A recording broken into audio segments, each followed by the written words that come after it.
Today we will talk about two very interesting Romance varieties, those being Sicilian and South Lucanian. Unlike most other Romance languages, these two underwent an unusual change in their vowels. I'll be using Latin words focum, nepotes, cor, and sole as an example today. I think it's better to understand South Lucanian first because it has one of the most direct evidence of what happened to these varieties. So, South Lucanian is a variety of Lucanian, which itself is considered a dialect of Neapolitan, and it is spoken at the bottom of the Italian boot. This variety is also referred to as Louisburg area, and inside this area there are three subdialects: Northern, also called Romanian-like; Central, also called Transitional; and Eastern ones, also called Sardinian-like. You might have guessed by the names that these dialects are named after what their vowel system resembles the most. With Northern dialects, for example, which are also called Romanian-like dialects, the vowel system is like that of Romanian. The only name that might make your eyebrow raise is the Central or Transitional dialects. These actually are Sicilian-like. I don't know why they are not called that, but okay. The most important dialects to us are Central and Eastern ones. Starting with Eastern dialects, as I've mentioned, they are also called Sardinian-like, and that's because they've merged the pairs of short and long vowels. So the words cruce, luna, cor, and solo in these varieties are pronounced as cruce, luna, coro, and solo. See, no difference between what length a vowel was in Latin.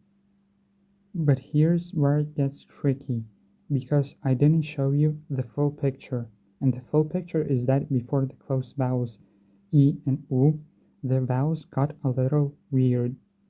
If we take the words foco and nepotes, they should become foca and nepoto, right? Because I said no difference between long and short vowels, like in Sardinian. Well, not exactly.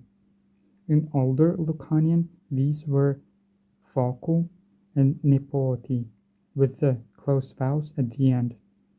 But in modern dialects, these became foca and nepote. This is weird, but okay, maybe before closed vowels I, U, the vowels developed like in Italian. But before other vowels, they developed like in Sardinian.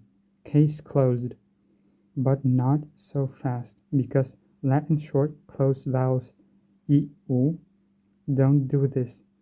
They are all merged with the long vowels I, U.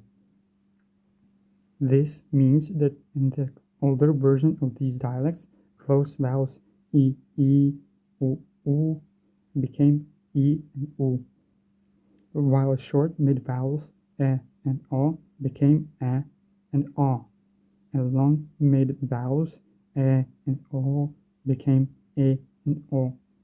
We can suppose a distinction in mid-vowels because, as you remember, foco and nepotes had different vowels even though cor and sole had the same vowel.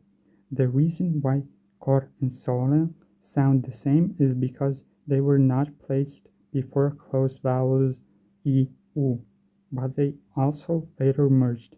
So, in the older dialects, E and O and A and O were different, but then became the same sound. Okay, but what if we now didn't do that last thing, where we merge close mid E, O and open mid A, O, and instead merge E, O with close I, U? What then? Well, then we get a Sicilian vowel system. That's the theory. While Eastern dialects of the Louisburg area merged Latin E and O, with their short equivalents a and o, the central dialects of the Louisburg area and Sicilian merged the Latin o vowels with close vowels e, and u. This means that Sicilian is much more closely related to these dialects than it is with any other dialect or language. You might have thought that Sicilian at first merged Latin short u and long o together like in Italian, but it actually may not be the case. And with that, I am thankful to you for watching this video. I hope you understand something now, and I hope you have a beautiful rest of your day.